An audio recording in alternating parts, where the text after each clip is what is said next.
Soy Francisco y me tocó hacer el servicio militar en el año 1982. Me incorporaron, digo bien, el 3 de marzo en el Regimiento Infantería 18, San Javier, Misiones. Y el 2 de abril, es decir, 29 días después, se declara la guerra. Argentina declara la guerra al Reino Unido y los países aliados del Reino Unido, ¿no? La intención fue recuperar las islas que son nuestras y nos pertenecen, las Islas Malvinas. Y bueno, teníamos 29 días de incorporación por la ley 17.531, que es la ley de servicio militar obligatorio. Luego, días después, el 6 de abril, el Galtieri, que era el presidente de ese entonces, formula el decreto 688 reincorporando a las clases que ya habían sido de baja, y dice aquí en el artículo primero, dice la última parte, de extremar medidas de seguridad en todo el ámbito nacional, ¿sí?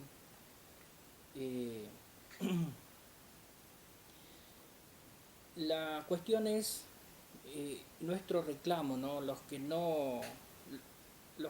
soldados que no fueron llevados a la isla, soldados y suboficiales y oficiales que no fueron llevados a la isla, merecen reclamar un reconocimiento, es legítimo, corresponde. Ante esas dudas que aparecen y cuestionamientos, y he observado varios documentos, ¿no? Tenemos aquí, por ejemplo, la Constitución Argentina, ¿no? La Constitución de la República Argentina, ¿no? Tenemos el Tratado de Ginebra que dicta las leyes internacionales de guerra. Tenemos el Canon Sagrado, como pueden ver, es un librazo, ¿no? Sobre el cual juran todas las autoridades cuando asumen. Tenemos un libro escrito por ingleses, La otra cara de la moneda. Es decir, tenemos otro decreto, el 999. Hay muchísima documentación, libros, leyes que nos permite hablar, ¿no? El preámbulo de la Constitución, en su último párrafo, dice: Dios toda fuente de razón y justicia para la nación argentina. ¿Sí? En el artículo 2 dice que sostiene el culto católico apostólico romano. En el artículo 16 dice que la nación argentina no admite prerrogativas de sangre ni de nacimiento, no hay en ella fueros personales ni títulos de nobleza, todos sus habitantes son iguales ante la ley y admisibles en los empleos, etcétera, etcétera. Todos sus habitantes son iguales ante la ley. Bueno, hay leyes, ¿no? La ley del servicio militar obligatorio, como mencioné, incorporó a todos. El decreto, que para ese entonces era una ley, estábamos bajo un gobierno no constitucional, todos conocen la historia, no hace falta profundizar. En uno de los párrafos, inclusive, de la ley de servicio militar obligatorio, dice que para tiempos de paz eso no fue tenido en cuenta. Y como la Constitución nos impulsa al canon sagrado, entonces el canon sagrado también tiene algo que decir. Y el canon sagrado está compuesto por libros históricos, por libros pastorales, por eh, libros de canciones, de profecías. Y en este libro histórico, ¿sí? 1 Samuel capítulo 30, y el verso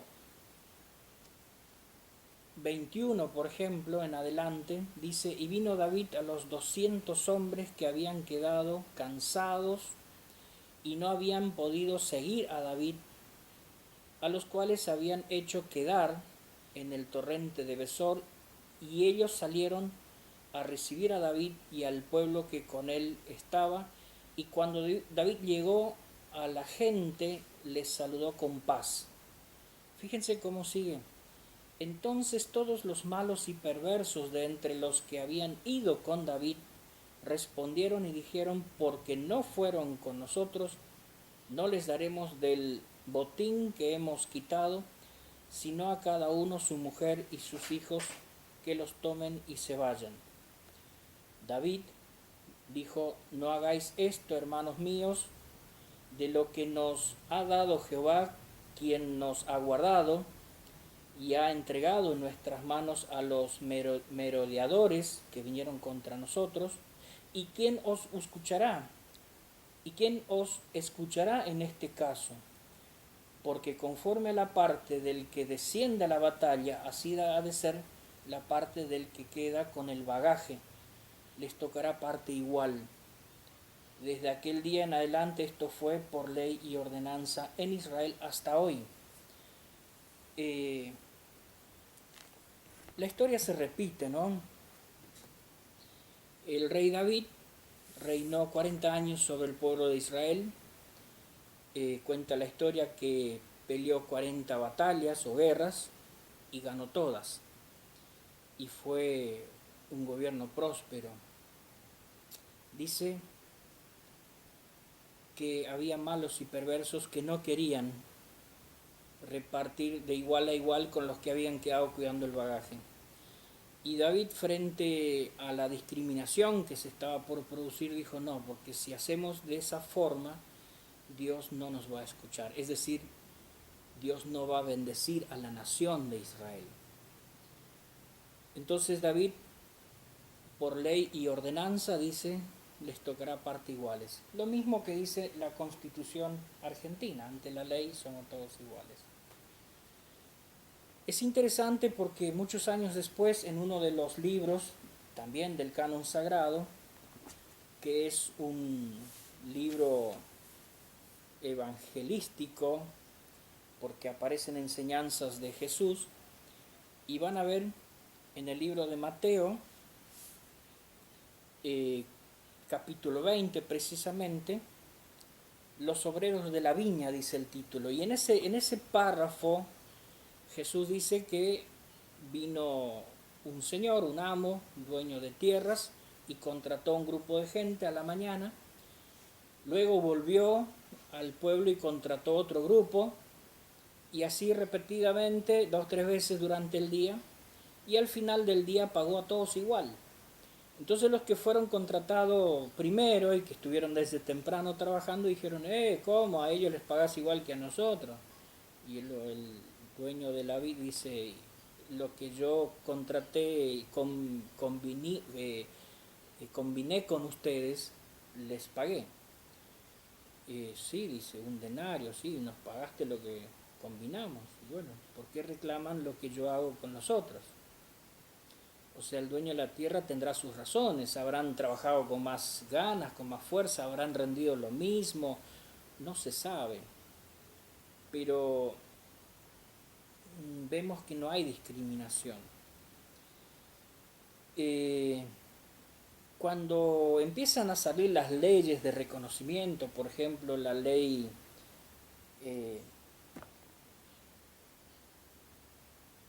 23848, la ley 23109, ¿sí? Y bueno, hay otra ley más. si revisamos esas leyes que salieron en la década de los 80, salió acorde al Tratado de Ginebra, también salió acorde a la revista del suboficial. Fíjense, el Tratado de Ginebra en el artículo 43,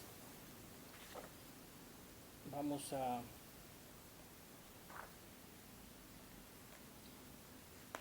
buscarlo aquí, dice: las Fuerzas Armadas de una parte en conflicto se componen de todas las fuerzas, grupos y unidades armados y organizados, colocados bajo un mando responsable de la conducta de sus subordinados ante esa parte, aun cuando ésta esté representada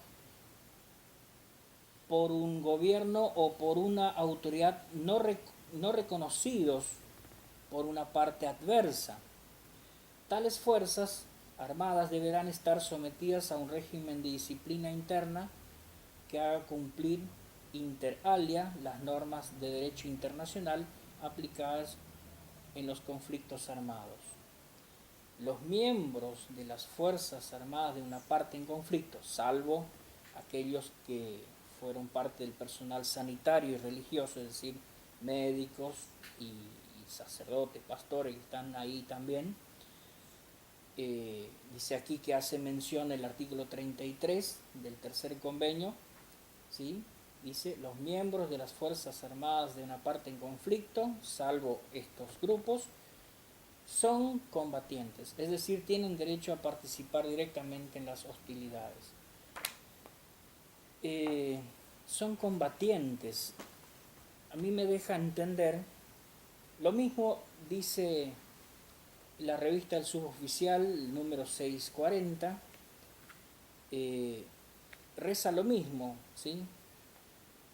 O sea que no hay cambio, no hay diferencia, ¿no?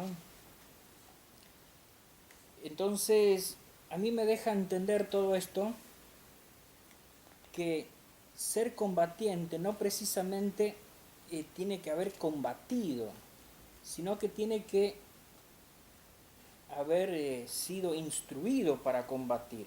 Por ejemplo, aquí dice combatiente, se considera como tal a cualquier miembro de las Fuerzas Armadas, exceptuando el personal sanitario y religioso.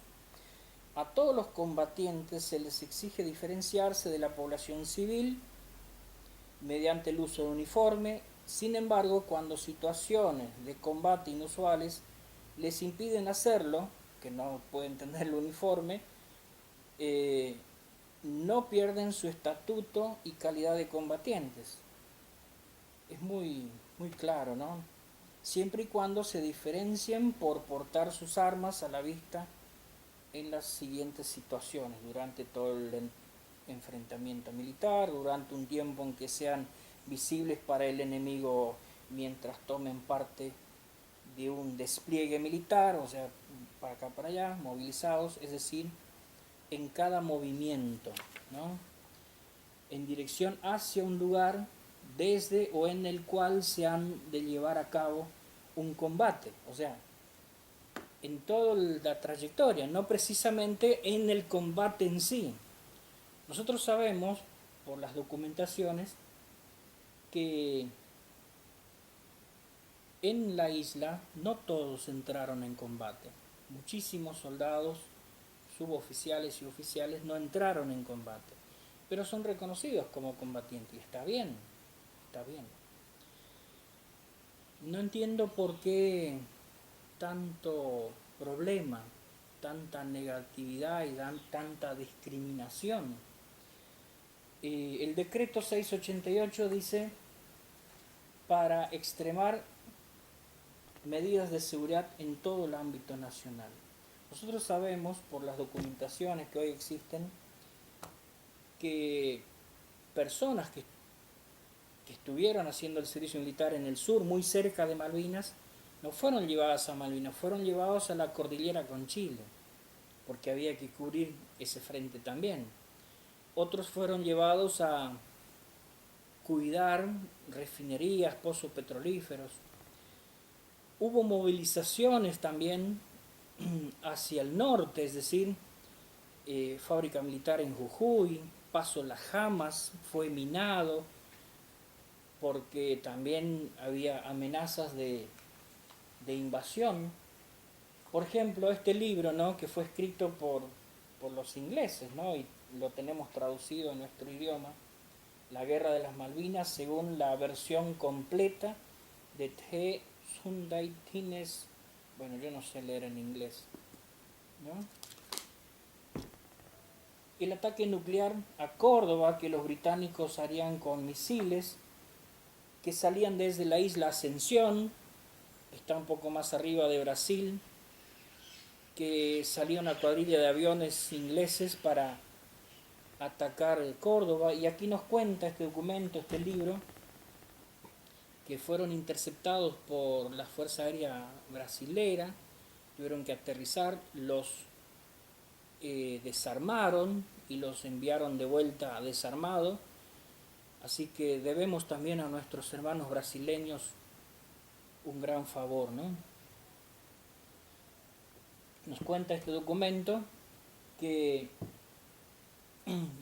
esos misiles nucleares que venían para atacar la fábrica militar en Córdoba, Brasil no los devolvió a Inglaterra, quedaron en Brasil. Tenemos otro documento que también sale del mismo libro, que los británicos querían bombardear el continente argentino, o sea que también tenemos hoy acceso a estos mensajes codificados de submarinos nucleares frente a las costas de Buenos Aires. Y también tenemos documentos de soldados que perdieron la vida en el continente argentino. Pero estos son un poco los fundamentos básicos, hay más, pero me voy a ir deteniendo. Quería hacer mención de algo que para mí es más profundo. Cuando nosotros miramos estas leyes, ¿sí?, del Canon Sagrado, el Tratado de Ginebra, todas estas leyes fueron creadas no con el pensamiento del servicio militar obligatorio, sí fueron creadas estas leyes y decretos para el servicio militar voluntario. El pueblo de Israel, cuando salió a guerrear, eran voluntarios. San Martín, cuando creó el ejército Graneros a Caballos, allá por 1812, era voluntarios y eran clasificados, tenían que cumplir con ciertos requisitos, aprobar ciertas pruebas, y eran incorporados y remunerados de un principio, como es hoy en Argentina. La ley del servicio militar obligatorio rige desde 1901 hasta 1995. Ustedes saben la historia del soldado Carrasco, que en 1994 fue golpeado hasta la muerte en Zapala, Neuquén, 12 años ya después del gobierno no constitucional, 12 años dentro de la democracia. Entonces, yo te invito, hermano, amigo, autoridad, que reflexionemos un poco con el corazón, no solo con la mente. Nosotros estábamos haciendo el servicio militar obligatorio, por sorteo, ¿no? Al que le tocaba, le tocaba. Ese es el primer daño moral enorme, porque fuimos invadidos, no pudimos decidir por nuestra voluntad, ¿sí?, hacer el servicio militar o participar de un conflicto armado o no. Al ser obligatorio nos anula como seres humanos, nos anula como personas, nos borra de plano totalmente todos los méritos. Nosotros pasamos a ser un objeto o un ser que no tiene derecho a elegir ni a hablar. Así era, no teníamos derecho. No podíamos renunciar tampoco, nadie podía renunciar. El que intentaba renunciar, o el soldado que flaqueaba o no tenía vocación de milicia, de ir, de matar,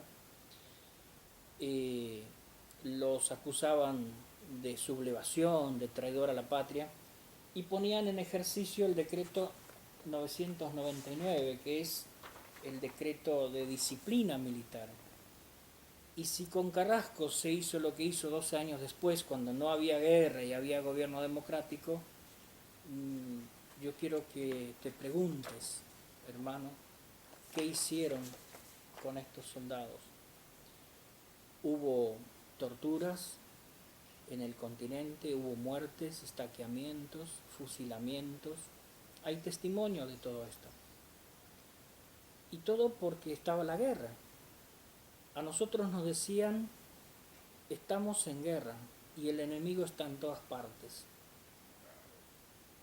Hoy no tenemos reconocimiento nacional, sí tenemos un reconocimiento municipal aquí de Comandante Andresito y muchos pueblos también, y también tenemos el reconocimiento provincial, que todavía falta, ¿no?, prolijar un poco más, pero de a poco lo vamos trabajando, ¿no? Pero en cuanto a la nación, ni una mención siquiera, nada. Como que no existimos, como que somos objeto que se tira, se usa y se tira. La asociación a la que presido tiene como título Soldados por Malvinas, precursores de la democracia. Ustedes saben que luego de esta práctica de la guerra, del intento de recuperar las islas a través de un mecanismo que no fue el mejor, no fue el más sabio, la junta militar tuvo que entregar el país a la democracia. Es decir, nosotros sin saber, sin ser protagonistas, parimos, podemos decir, algo que hoy muchos están disfrutando, que es la democracia. Nosotros no la estamos disfrutando porque seguimos ninguneados, seguimos discriminados por las autoridades nacionales. Reitero, tenemos la alegría del reconocimiento provincial, lo cual nos hace mucho bien, nos anima. Muchísimos soldados que no estuvieron en la isla se suicidaron. Hay que preguntarse por qué.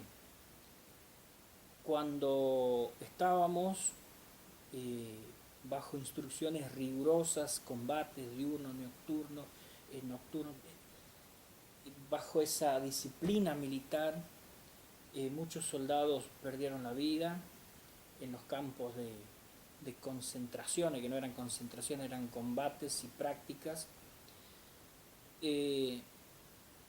Cuando ya se acercaba el momento de llevarnos, que no sabíamos a dónde nos iban a llevar, nos encolumnaron y nos aplicaron algo en la espalda que nos cambió totalmente a partir de ese momento. Fue muy notorio, soldados que estaban desanimados, con miedo de ir a la guerra, se volvieron agresivos, enojados y solamente querían pelear y matar.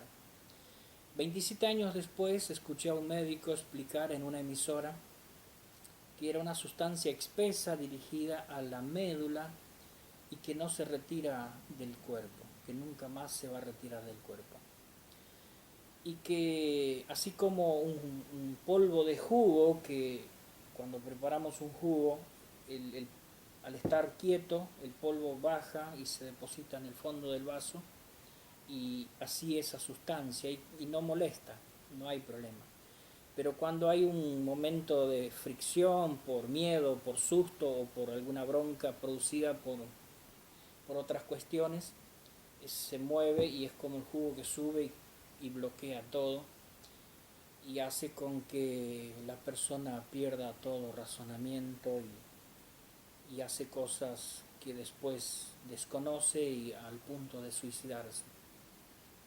Nosotros tuvimos la pérdida por suicidio de algunos soldados que después de contar sus historias vividas en el continente, no soportaron ese suicidio. Era la guerra. Estamos en guerra y el enemigo está en todas partes. Fueron minados lugares en el continente, se tuvo que cubrir todo el continente, como dice el decreto 688, todo el ámbito nacional, y no somos reconocidos. Tenemos a nuestros hermanos que descansan, ¿no?, en la isla. Murieron muchos fuera de ese círculo que marcaron luego, ¿no?, para formar la brecha, la división. Teatro Operación Malvinas, pero la mayoría murieron fuera de ese Teatro Operación Malvinas, murieron en el mar por el hundimiento del barco, ¿no? Y otros murieron en el continente. Y tenemos a nuestros hermanos que estuvieron entre las balas y misiles y esquirlas y han perdido parte de sus cuerpos, de sus capacidades psicomotriz. Y también tenemos a nuestros hermanos que no entraron en combate. Y estamos nosotros.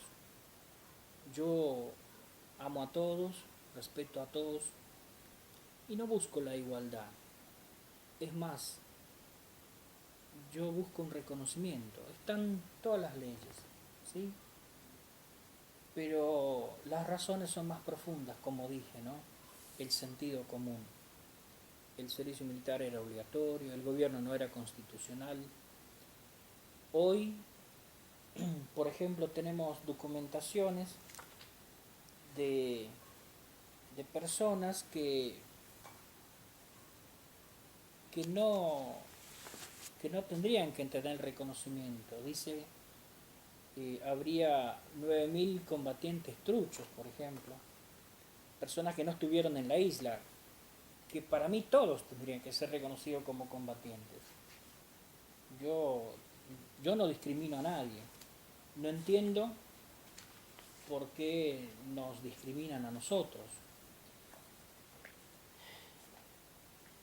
Pero bueno, yo también no pido el honor ni nada. Me duele muchísimo también cuando se habla de héroes, y yo creo que una guerra no produce héroes, una guerra produce dolor, víctimas. El general Martín Balsa expresó, lo vi en la tele, que la guerra es dolor, la guerra es mutilación, es muerte. Y bueno, yo creo que seríamos héroes cuando salvamos vidas, cuando salvamos niños que son abusados, torturados, violados, mujeres que son golpeadas. Yo me siento culpable porque fallamos como soldados, hacemos muy poco, ¿no?, para que alguien un día nos reconozca como héroes. Pero vuelvo a decir, yo respeto a todos mis hermanos que entraron en combate, y si el gobierno me da un reconocimiento, no importa cómo, si con otro nombre, no sé cómo será, ¿no? Las leyes dicen que debemos ser todos iguales ante las leyes, las mismas leyes. Pero yo busco un reconocimiento, y busco un reconocimiento para todos los soldados argentinos, sin desmerecer a nadie, y me gustaría mucho que podamos amarnos, que podamos respetarnos.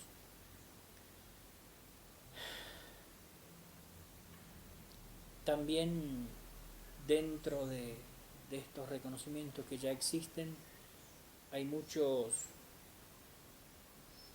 genocidas, personas ex militares que han asesinado personas, hay documentaciones. Son todo cosas que hace que quede difícil, ¿no?, nuestro reconocimiento, nuestra unión. Es muy confuso. Pero los responsables de todo esto son las autoridades nacionales, las autoridades políticas. Muchas veces se nos ha dicho que nos pongamos de acuerdo, Y no es posible, no es posible que nos pongamos de acuerdo, porque todos tenemos problemas psíquicos, psicológicos, físicos, de una forma y de otra. No todos los regimientos fueron iguales, no todas las compañías fueron iguales, no todas las secciones fueron iguales. Hubo casos diferentes en todos lados y es muy difícil. Por eso, fíjense, aquí hay un documento de alguien que es reconocido como excombatiente y que dice haber matado a 30 personas en la Escuela Mecánica de la Armada Argentina, ESMA, ¿no? Entonces, están los soldados, que era servicio militar obligatorio, están los oficiales o los suboficiales. Es muy grande la confusión, es muy grande el dolor, es muy grande la incertidumbre. Y vuelvo a decir, solamente las autoridades, tanto el Poder Legislativo, diputados nacionales, senadores nacionales y ejecutivo, pueden solucionar esto. Tomar una decisión política y determinar. Reconocemos a todos. Yo les envío un abrazo. La Constitución dice que Dios, toda fuente de razón y justicia. Y aquí, en el canon sagrado, el rey David dice, si no hacemos que todos tengan el mismo derecho, Dios no los iba a escuchar. Argentina tiene muchos problemas de hace muchos años, nunca puede despegarse económicamente, socialmente, y me pregunto, ¿no tendríamos que obedecer la Constitución? Dios, toda fuente de toda justicia y razón, y sujetarnos un poco a las leyes establecidas. Cuando sacan las leyes, después por el decreto 509, por ejemplo, discriminan, se puede corregir. Un abrazo a todos. Estamos orando por nuestras autoridades como nos pide el canon sagrado. Seguiremos orando y seguiremos apostando por nuestra patria, por nuestro país. Les invito a todos mis camaradas de todo el continente, no bajemos los brazos, sigamos gestionando con respeto, con paciencia, con amor y teniendo la convicción de que si sembramos temprano o tarde, vamos a cosechar. Un abrazo.